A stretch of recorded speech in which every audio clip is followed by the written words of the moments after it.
Good afternoon, it's Miss Gromberg here, and we're going to work on expanding vocabulary again today. So I have another Aesop fairy tale. This one you might have heard before. It's called The Hare and the Tortoise. So I'm going to read it to you, and then maybe I'll just do this if that's a word I might write down as a challenging new vocabulary word. The Hare and the Tortoise. A hare was one day making fun of a tortoise for being so slow upon his feet.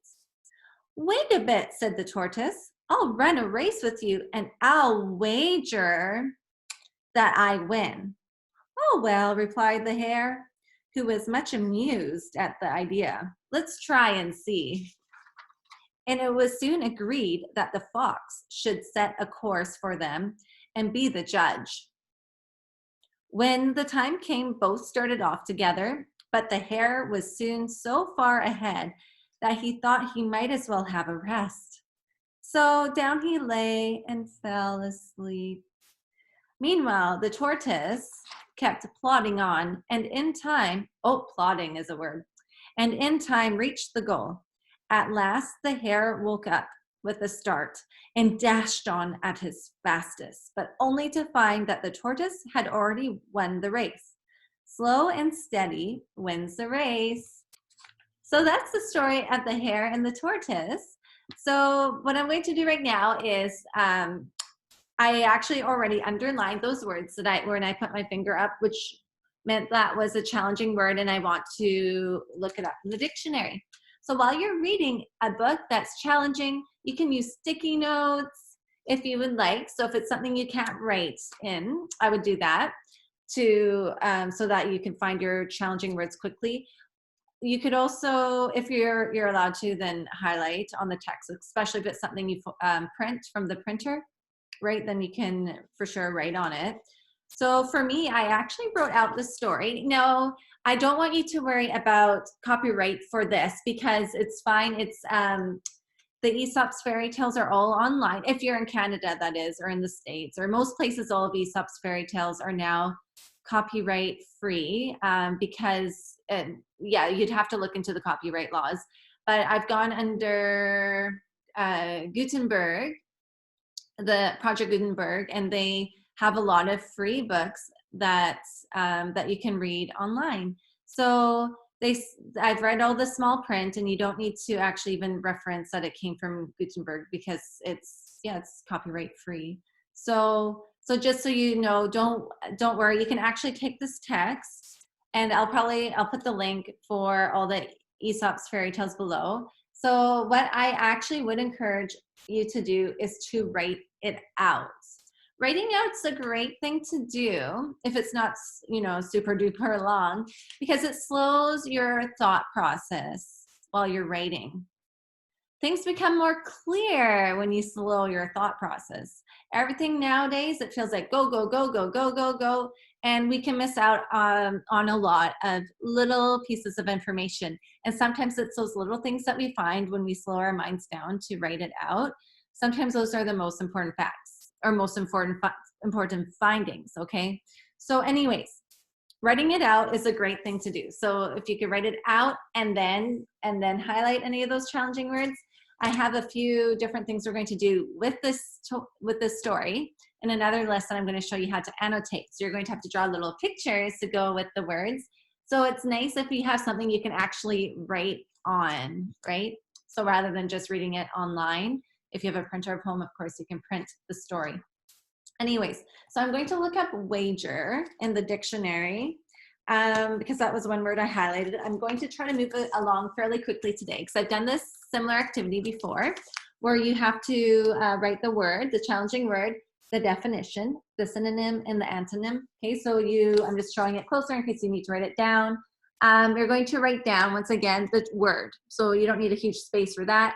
The definition, you need more space because the definition is the longest part.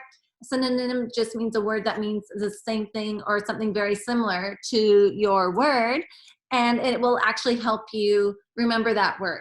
Okay, when you have one word as a word you already know to help you remember a new word.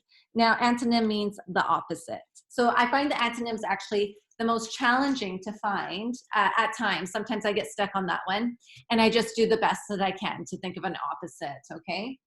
So I've got wager open and ready to go in the dictionary. So you look up the word in a dictionary. You can look on, if you're allowed to, with adult permission, you can look online, on Google Dictionary. So wager, W-A-G-E-R,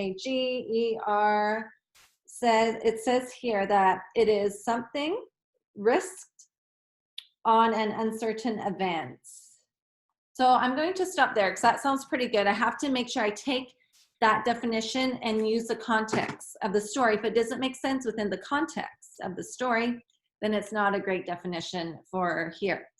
So let's see if that makes sense. I'll run a race with you and I'll wager that I win. I'll wager that I'll win. It's a risk. Sure, uncertain of an uncertain event. So that works for this definition of wager. Okay, yeah, because the tortoise, we know like a tortoise, if you were to put a tortoise with a hare, you can imagine who would win. So it's quite a wager. It's a risk he's willing to take. So here I write down wager, the definition, something risked on an uncertain event. A synonym would be a bet.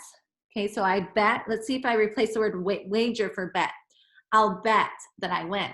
That makes sense.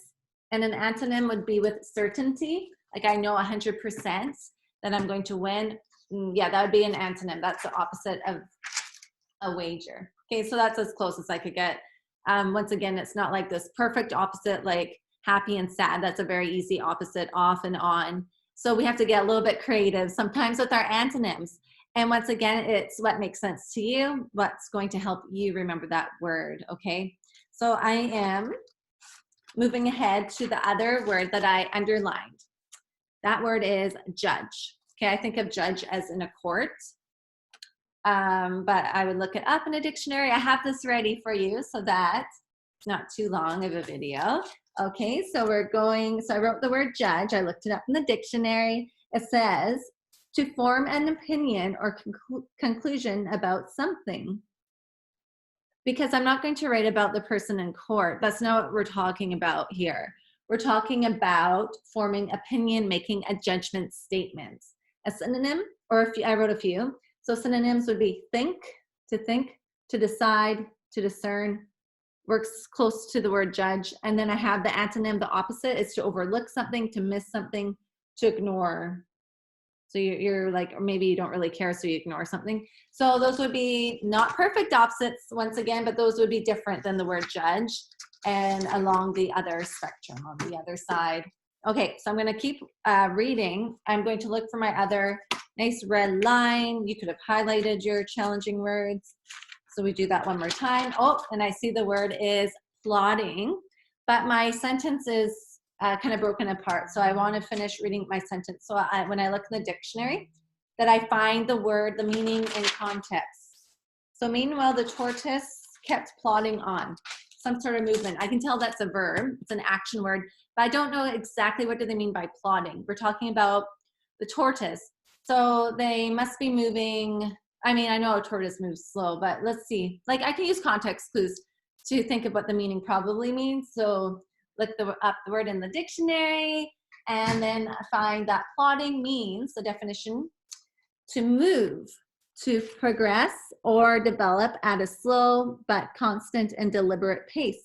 I'm going to cross off to move is good. It's not about progressing possibly, but I'm keeping things as simple as possible. To move at a slow but constant and deliberate pace. I like that. That's exactly what it means here as the tortoise is plodding along. And then synonym, slow moving, trudge. But trudge isn't like a perfect synonym because it means like if you're tired. I don't think the tortoise is tired. It's just that that's how they move. So I might cross that one off. Sometimes I write things and I change my mind. That's okay. If you wrote in pencil, that's great because then you can just erase it. I write in pen just so you can see it. Now, an antonym would be to scurry. So you're like in a hurry, scurry, or fast moving would be an antonym. And once again, I use the synonym here, fast moving, opposite of slow, slow moving. The opposite of slow is fast moving, right? Slow, fast. There we go. That works. Okay. So what I want you to do is think like read the story, The Tortoise and the Hare, and then underline or highlight any challenging words, and then add some to the list. Now, if you've read our other story, I want to say The Penguin in the Pitcher, because that's what we did, The Crow in the Pitcher. So if you read that, and you're going to find actually there's probably more challenging words in The Crow in the Pitcher than there are in The Tortoise and the Hare. But you know what? There are some probably that you can find at least one on here that you could add to your list. So that's all for today. I want you to think about what it means. Slow and steady wins the race. What does that mean? Think about this.